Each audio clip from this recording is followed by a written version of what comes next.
I remember reaching out to Zach a couple of months ago. I'm like, hey, I need to pick your brain on Patreon stuff, and then we never heard from each other again. Like I We're so good at communicating, Ellie and I. It's if we go through our chat history, it's like a 10-year history where we respond to messages every 2 years, and it's always like about you. It's always very kind and nice. It's always like, hey, I love you so much. You're the best. Sorry for not responding sooner. And then the it's fact just that repeating. we've done so much collaboration is impressive. I know. But I mean every word. I mean it every time that I reach out to you. I'm like, you know what? I miss Zach. I should have responded to that message he sent. And I forgot to. You know what? My excuse is kids. What's your excuse, Zach? The weed. Weed. All right. Ellie, I normally cut those out. Yeah, this is. You have to leave it in if she fucking got you. Yeah, exactly. Ownage doesn't count. Do you guys remember when we used to spell it peon, like Yeah. with a P? PWN. Pwn and noobs? Yeah, I was in love. The good with old one of days. those. Yeah, You were in love with a noob? I was in love Did with a you- man who spoke like that. Oh. So Then you my pwned him to eighth- the curb. Yeah. Oh. He was 8th grade, so when is that? It's like 14, old are 13. you? Yeah, how old are you?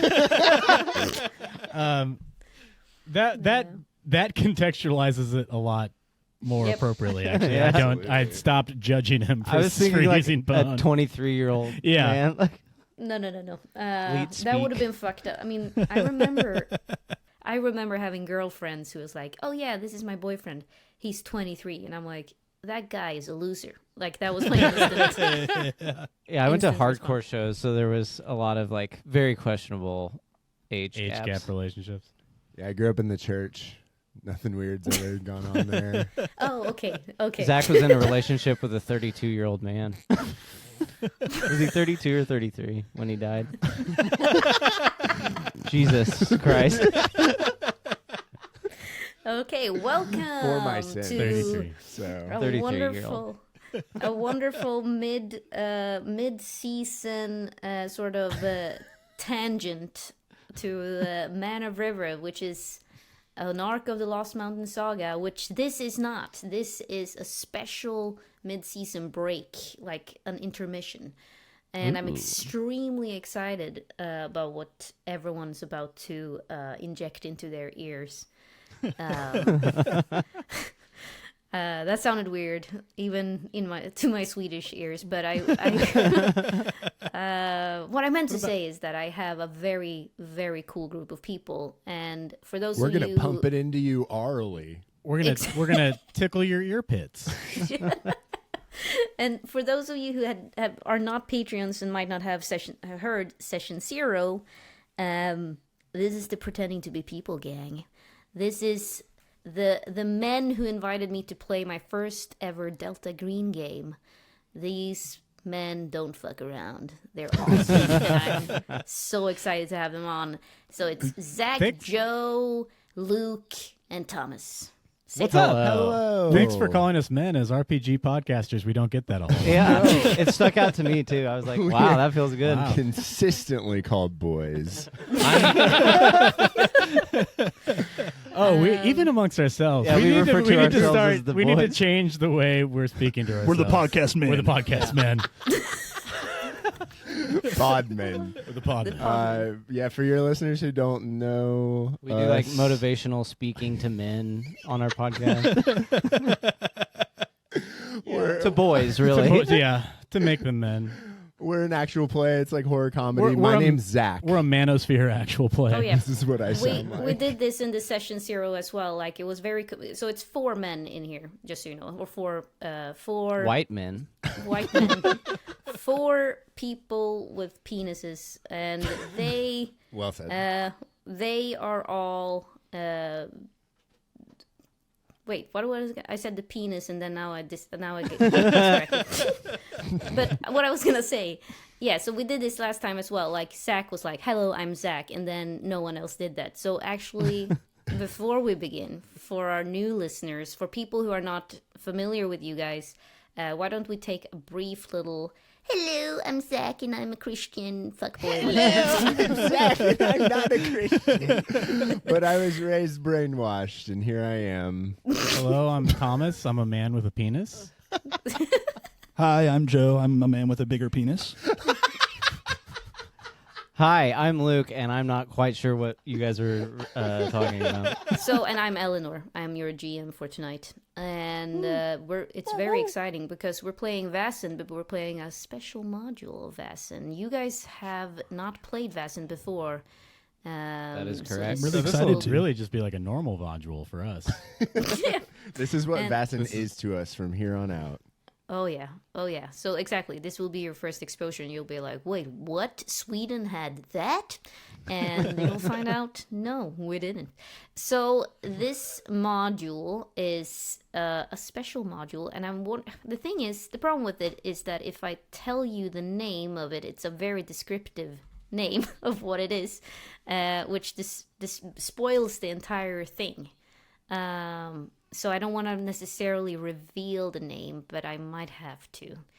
But it's written by Matt Johnston, and it's called The Naturalist's Guide.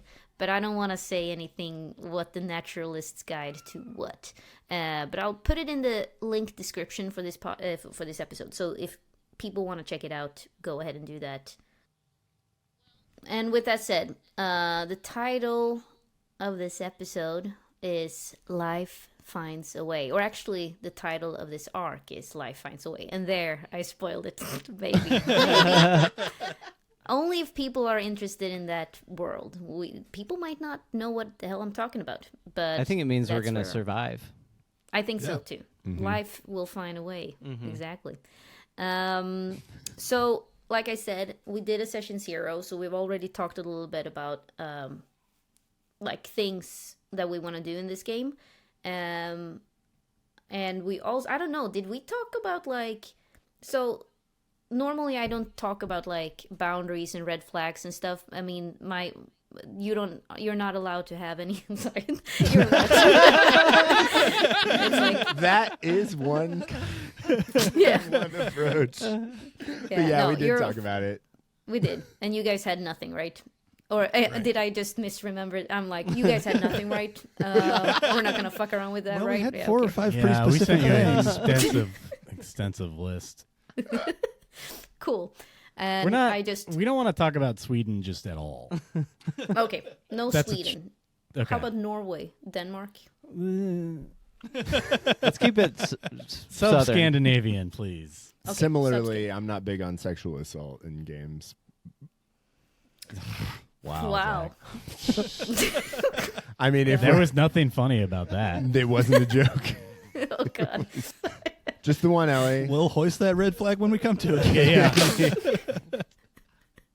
Sorry. If you I can did handle not mean to that. laugh. I did not mean to laugh No, at that, but it is also funny the way you said Bad it. timing. It was said in the cadence of a joke. I will not. We will not do that. Maybe we'll see. I usually don't follow rules. Zach, there's a chance your character won't get molested. Yeah, and I apologize. But I'm staying at the but- table, so Yeah, we will figure things out. I don't think there's any sex in this. However, you never know. It's up to us. It's definitely up to you guys. I won't stop anything, and unless you tell me to. Wow, that's such a. Hey guys, I'm such a hardcore person. I won't stop anything unless you ask me, and I'll do it immediately. But yeah, let's see where we're at. I want you. Are you guys ready? By the way, to get going. I think like so, yeah. Are you guys nervous? yeah. A little bit. Oh shit. Well, okay. Me too. That's why I was hoping you guys would say. No, we're don't we're worry rock about solid. We were being like, We can take over if you want.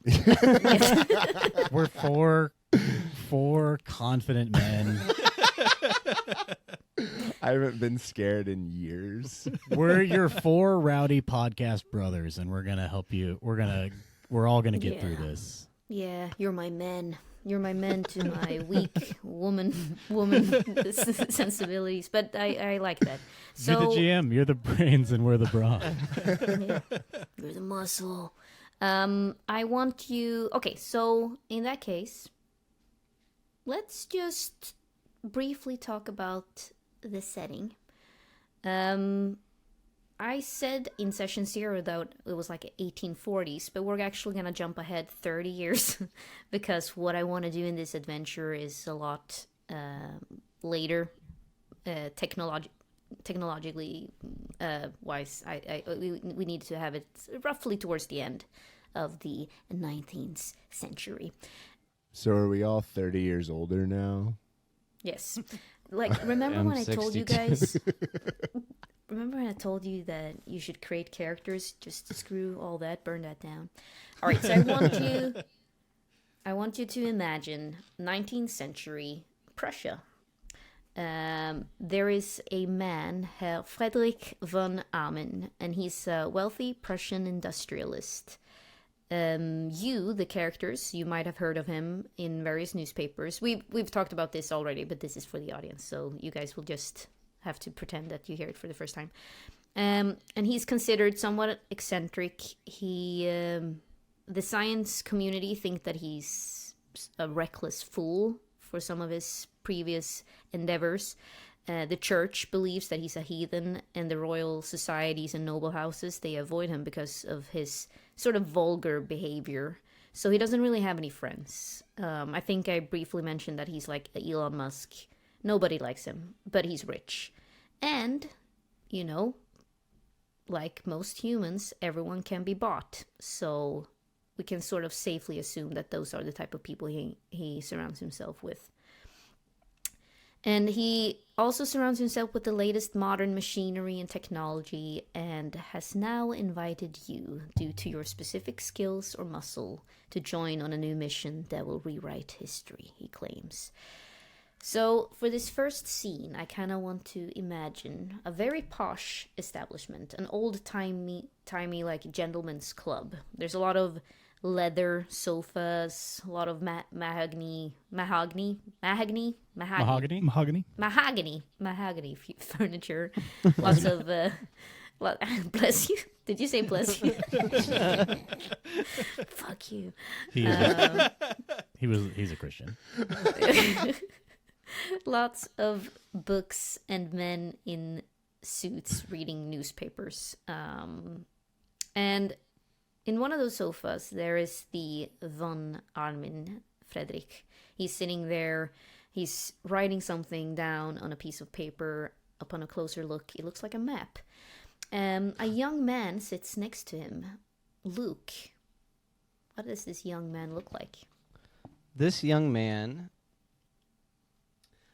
he is a tall, lanky 32-year-old. He's got like perfectly slicked back hair. He's wearing what's like a nice hat in 1870? Bowler hat. A bowler hat. It's a beautiful bowler hat. His suit, it's like 3-piece suit. He looks really, really rich and nice.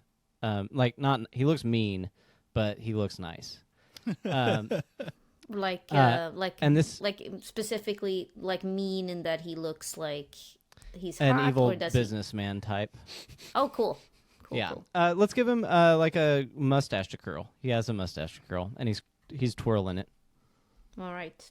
Interesting. Like as if he's dreaming of tying a woman to the railroad tracks.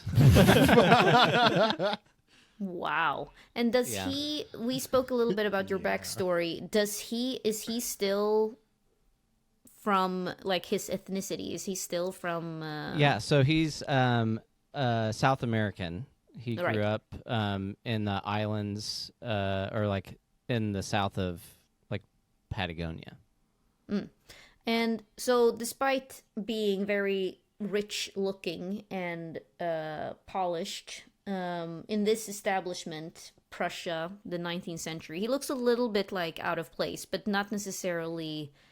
People are not like, it's not like people are looking down upon him or anything like that, but it's more like, you know, he definitely looks like someone who's not from around here, because everyone else is sort of a Right. white older man.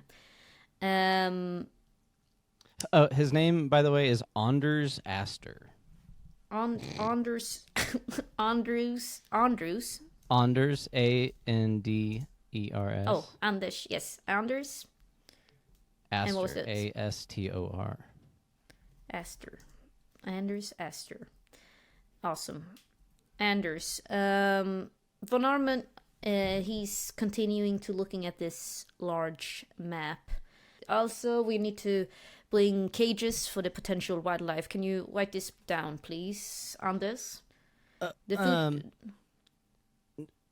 He looks around for something to write down. He's like really nervous. Do you have a? Did you not bring your piece of paper? And he looks around and grabs a piece of paper and a feather quill off a table nearby. I will have to remind you there, Anders. You need to be more prepared. If you're gonna follow up with my tempo, you need to be more prepared in the future. Yes, sir. I need you to be able to be on top of the logistics. I need you to be top of the crew. I need you to be top on everything. You are basically my right hand and my left hand. Do you understand? Yes.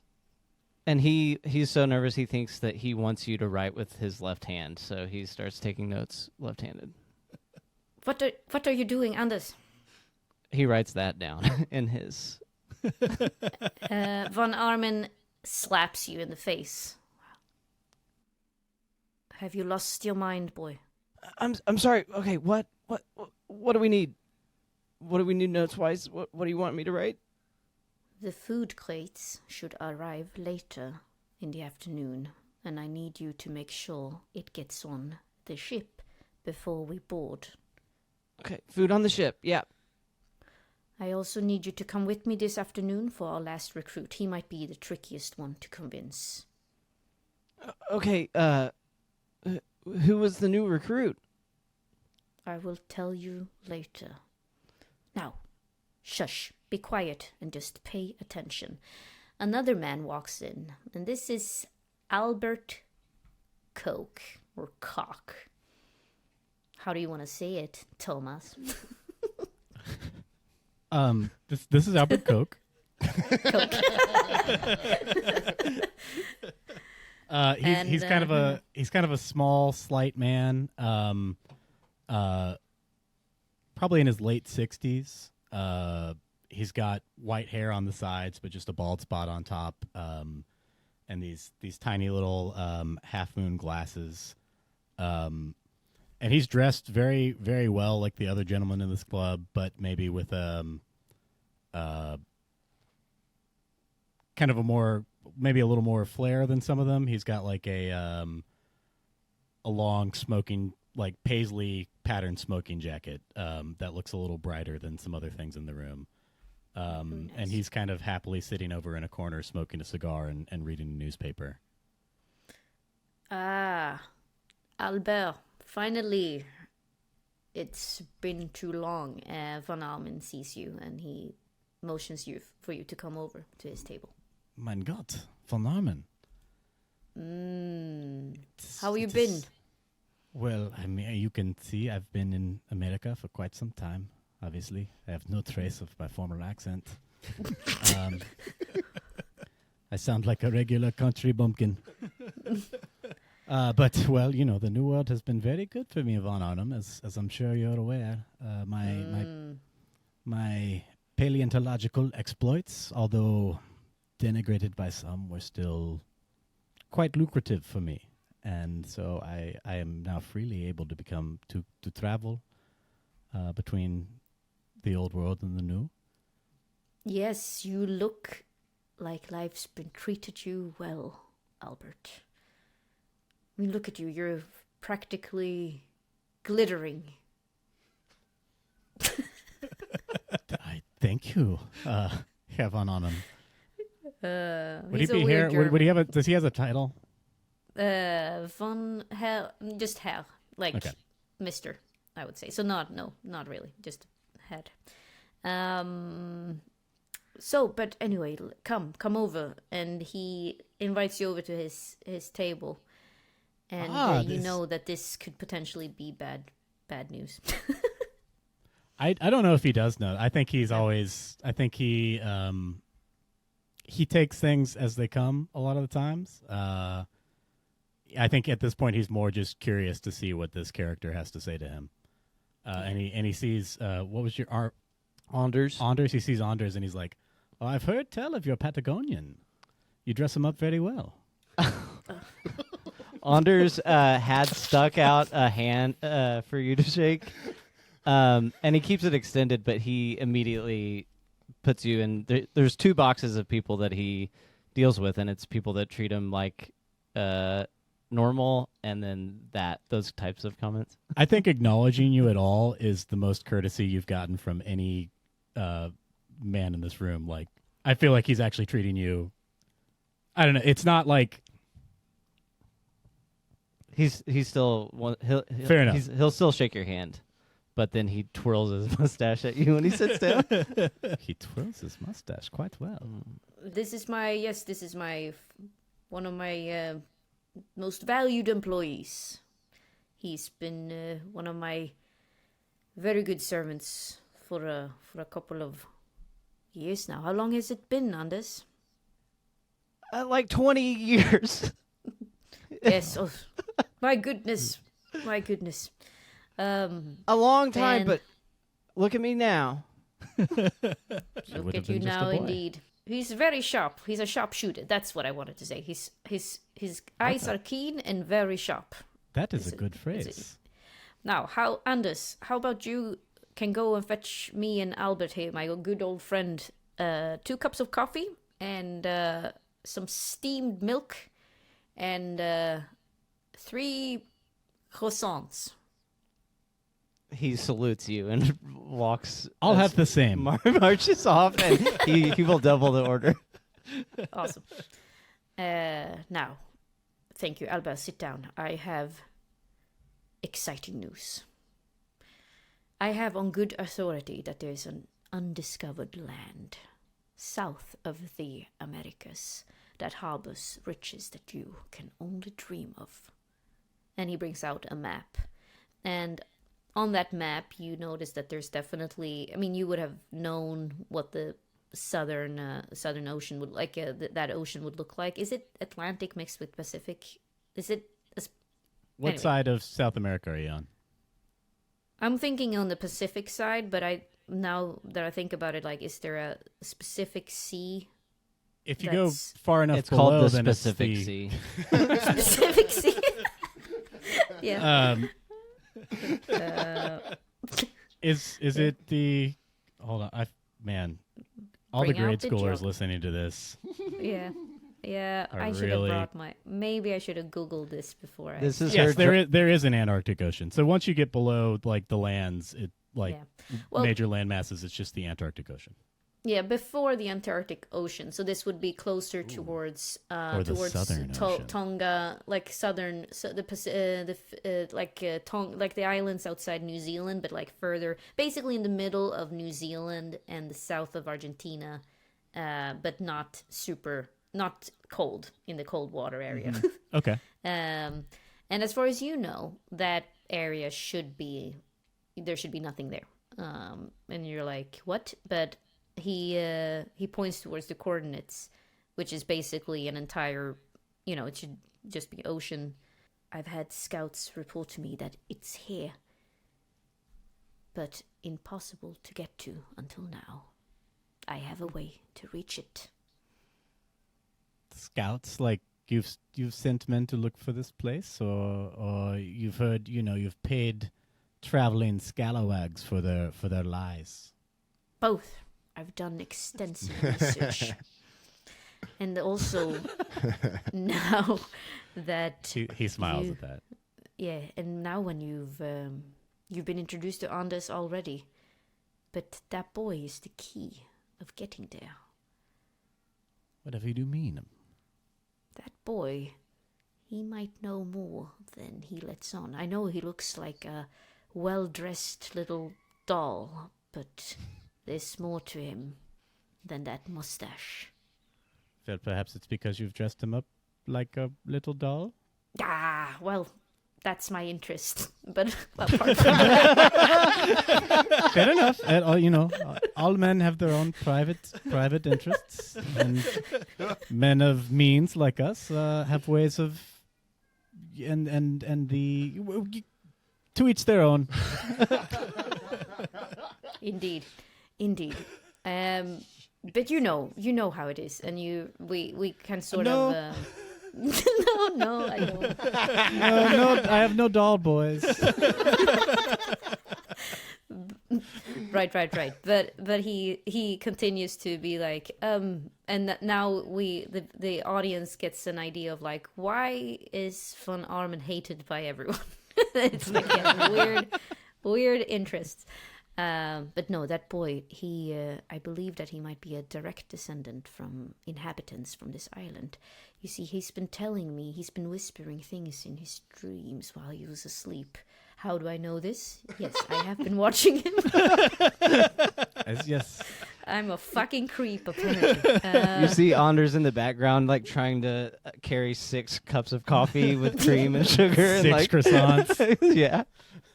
With no Like- tray. Waves over.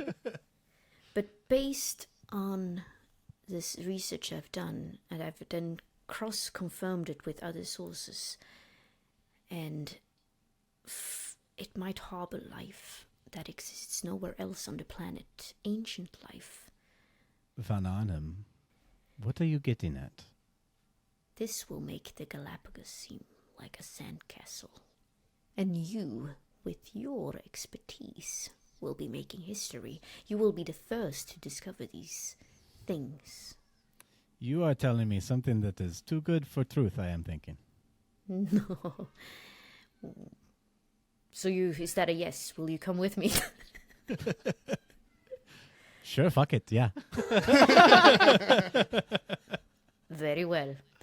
And we leave this scene. Luke, you're already on. I would otherwise have a scene with you of being like how we convince you to come along as well, but you actually don't have a choice. I don't think you You're- have a choice. Yeah. No, I'm following orders. And so we leave this scene. We leave 2 older men shaking hands, and this Patagonian boy, or actually he's a man, he's 32. For some reason I think of him as a boy, but he is 32, so he's a man. He's not a boy, but not yet a man. Exactly.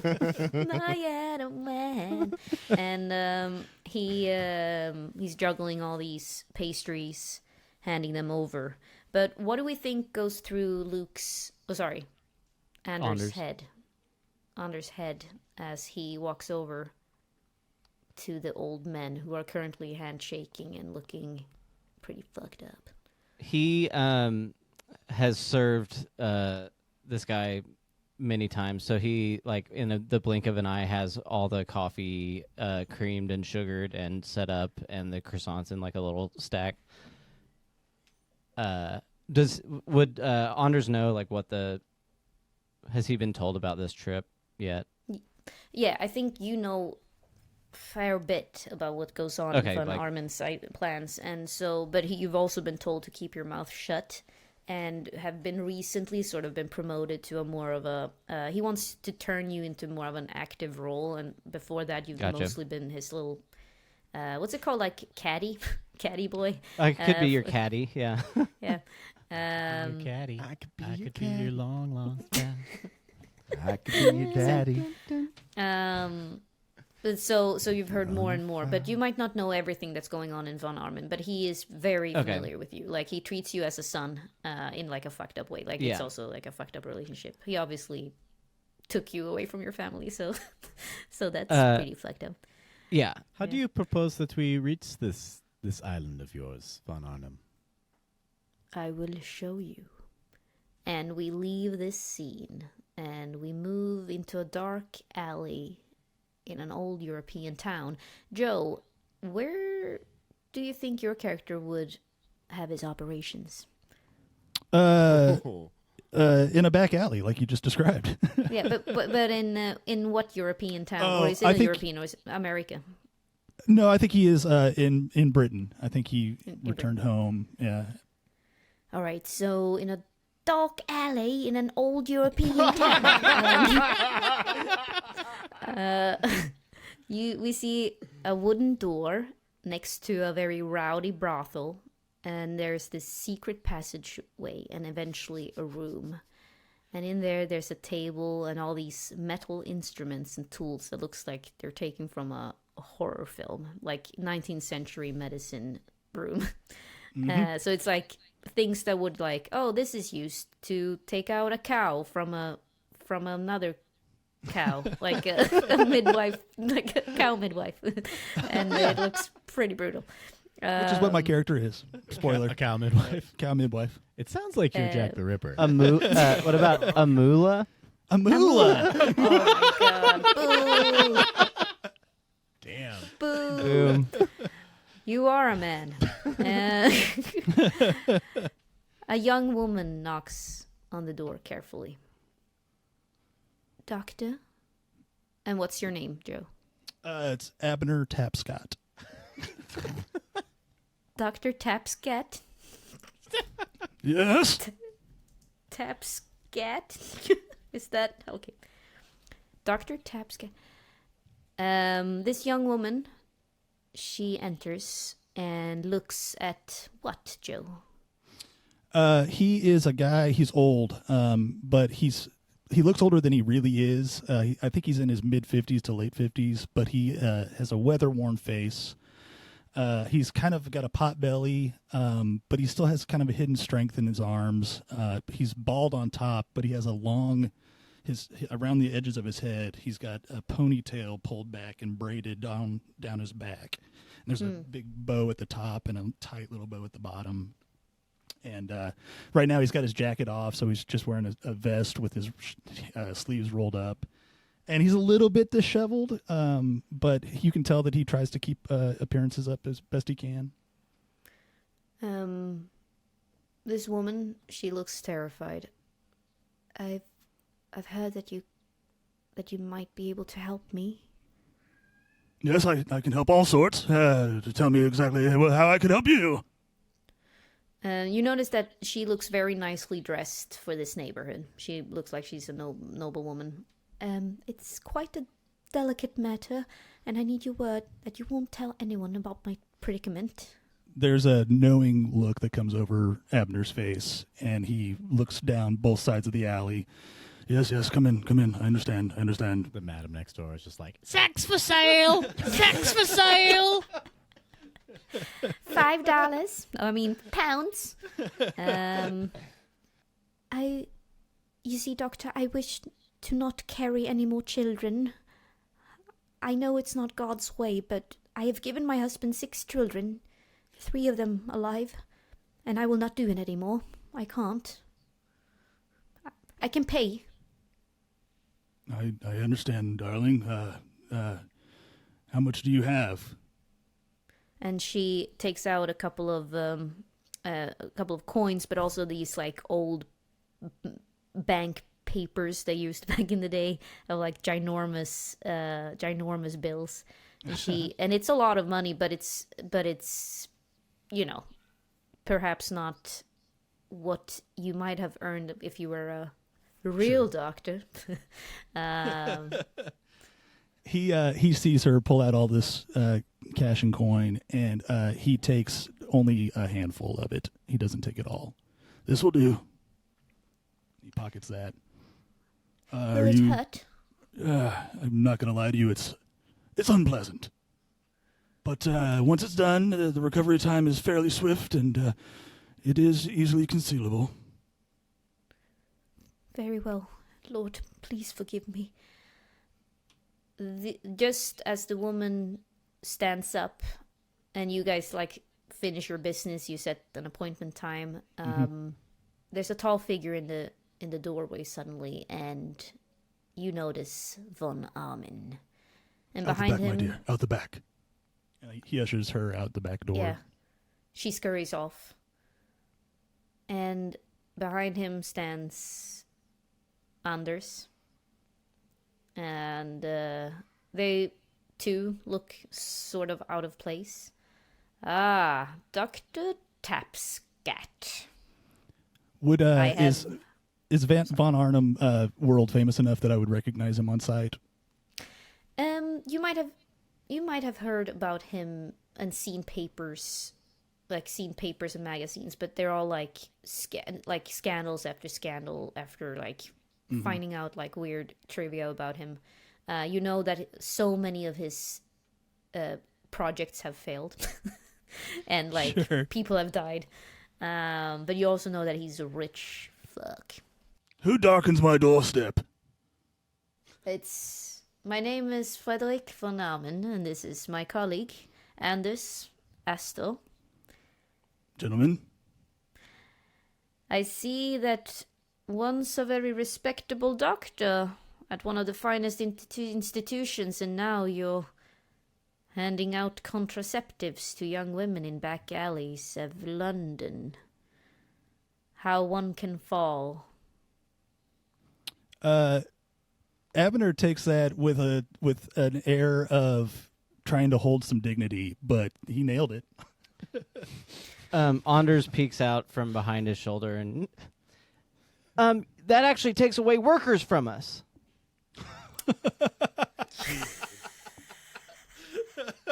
It's pretty frowned upon. What Von I Naumann do is like, here in my private practice is of no business of yours. well, Anders, we will be able to discuss politics later, but for now, remember that we need to recruit this person. All right? Who needs all those workers? That's the spirit, my boy. How about you go and wait outside? He's gonna wander in and start touching stuff and picking up tools and looking at them. Oh, my boy, those are very sharp. I don't know if I would. How about you go to the establishment next door, Anders? Maybe you will learn a thing or two. Sex for sale! Sex for sale! He's gonna go in there and start touching stuff too. You can look, but you cannot touch unless you've got the coin, love. Exit Anders. Exit Anders. We go back to Dr. Tapscott and Tapscott. was it Tapscott? Changed every time. Tapscott. Tapscott. Dr. Sam Squatch. We go back to the doctor. From now on, you're gonna be doctor. Sure. Doc. Yourself. He's starting to pour. He pulls out from a cabinet an unlabeled bottle of dark liquor, and he's pouring out 2 glasses, and he's offering a seat to Von Arnhem across from him. It seems you know more about me than I would care for. I know a lot about a lot of people. I have many, many, many enemies, you see. So it's always good to keep your eyes and ears open. Anyway, I have come to offer you a better life, Doctor, to restore your tarnished reputation. But in return, I need a doctor with an open mind. For where we are going, there might be things one cannot unsee. There's a twinkle in Dr. Tapscott's eye. I understand you're looking for somebody who will maybe look the other way at times. But also be able to treat injuries we might not have encountered before. Color me intrigued. What's the pay? He throws a very large bag of coins on the table. You get the rest, the 75% rest upon return. So this is the 25%. So that means that you get a lot more money. Yeah, okay, yeah. everyone understood that. I need a surgeon for this mission. Wow. I need a surgeon for this mission. Anything will be an upgrade to this, I'm sure. You expect a lot of injuries on this escapade? No. I just need insurance, really. Insurance that whatever may come, we will have a plan for it. I like to be properly prepared. Tapscott stands up from the table and he goes back into a back room, and he hears Von Arnim hears a bunch of shuffling and some slamming and some slaps and bangs, and Tapscott comes out, and he is now redressed in what look like traveling clothes, and he's got his doctor's bag, and he's holding a pistol, and he tucks the pistol into a pocket. Do we depart now? Is now good? My goodness, you are very prepared. In fact, the boat goes to Argentina in 3 months from now. So you see him go back into that room, and you hear a bunch of bangs and slams and things shutting and closing. He steps back out. Oh, okay. I understand. It's very good to know that you are prepared to leave. In fact, if my boy Anders could be as prepared as you, that would be fantastic. Thank goodness. But you're just about to walk off to Argentina with that woman's money. I was going to say, that poor woman's surgery. I would have been back in time. We set it out months in advance. We leave Doc and Von Armin as they smile at each other.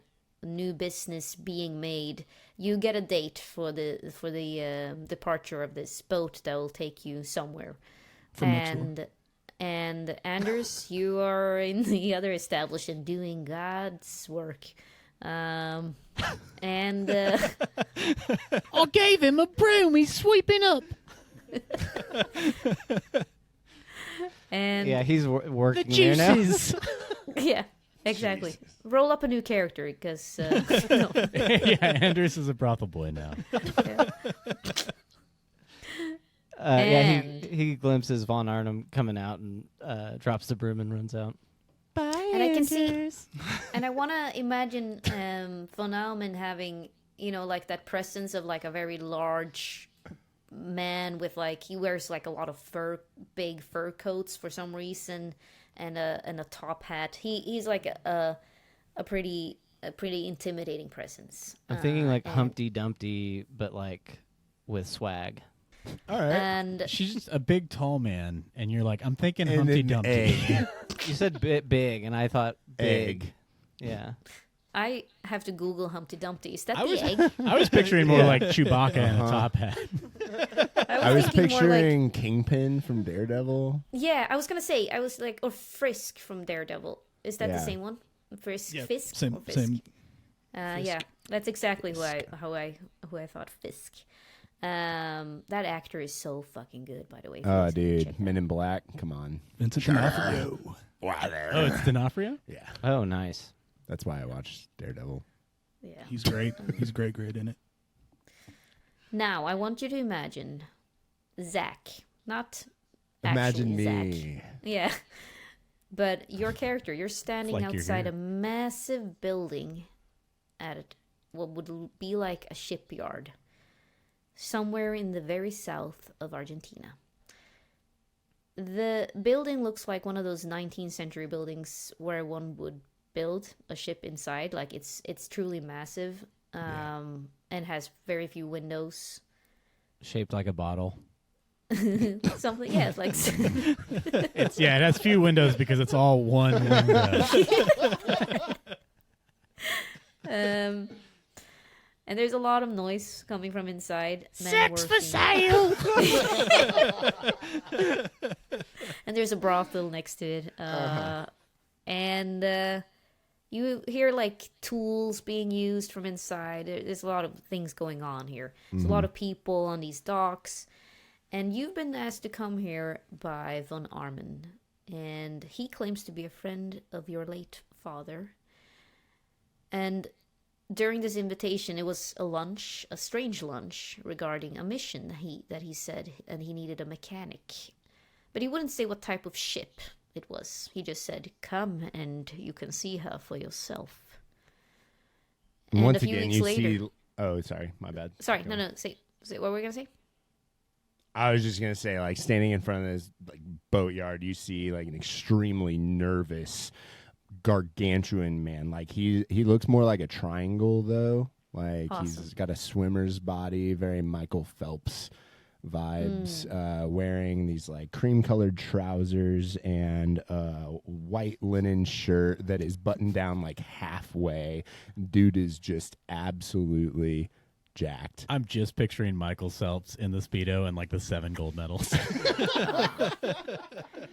But he looks nervous. Yeah, he looks super nervous. And then you see, just like you would have seen at this awkward lunch that he had with Van Arman, which was extremely awkward, especially because of the headgear that he's wearing for the time, seemingly all around his like skull. He has these like steampunk sort of things like going into his mouth and seemingly working on his teeth. And yeah, it's a bit extravagant. We were all wearing out of those. We just place. didn't think we needed to mention that. Love it. And he's wearing braces as well to hold up his Yeah. trousers. And the trip that you took here was paid for, and frankly, a lot more luxurious than you're used to. But you know, there was something that tapped to your curiosity, and so you went on this crazy journey, basically on the word of this dude, this German dude or Prussian dude.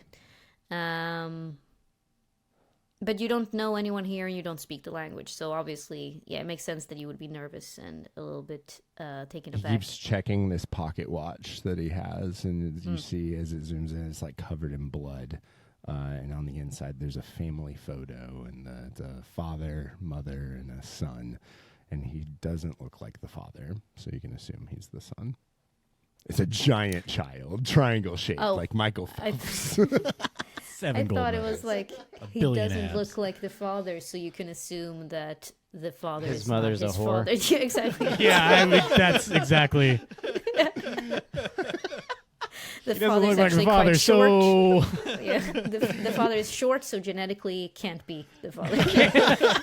it doesn't go that way. Possible. Eventually, you're escorted inside. No one And has ever been taller than their dad. no, but I remember a Reddit thread where it's like, hey, genetics, they go weird sometimes, and it's like a really tall boy and a tiny man, and someone was like, oh yeah, there are of course genetic variations, blah blah blah blah, like all these scientific words, and then like, but there's also, you know, your whoring mother. Don't forget pilled out nurses. Yeah, exactly. Just swapping babies. Just whipping babies before swap them. But anyway, you're eventually escorted inside this ginormous building, and as you're walking through the corridor that leads to the sort of main hall, there are so many marvelous things in here, and you as an engineer and mechanic, you're like instantly distracted by all of it. It's like advanced machinery for the age. There's generators, there's all these pipes releasing steam, all these stressed out workers running back and forth. And so when you eventually look up, that's when you see her, this frame of a ginormous dirigible. And it's the biggest one you've ever seen, ever. It's like a ginormous creature. It's only the inner frame that looks like a rib cage of metal and steel. And it's stretching very high above the workers right now. He looks at the guy next to him who's like leading him toward Von Arman. Yeah. And he goes, "It's like we're at like a big museum."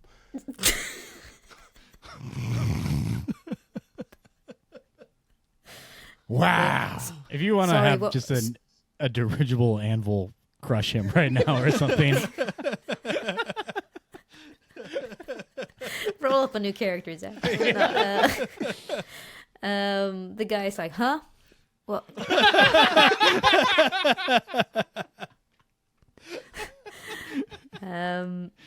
The gondola beneath it looks like a smaller ship in itself, probably able to house like 100 people if you really get close with one another. It's over 70 meters long, and you guys can do the math and figure that out. Anyway, Big enough for what do one. you think? Says a good voice dinosaur. behind you, and it's Von Amen.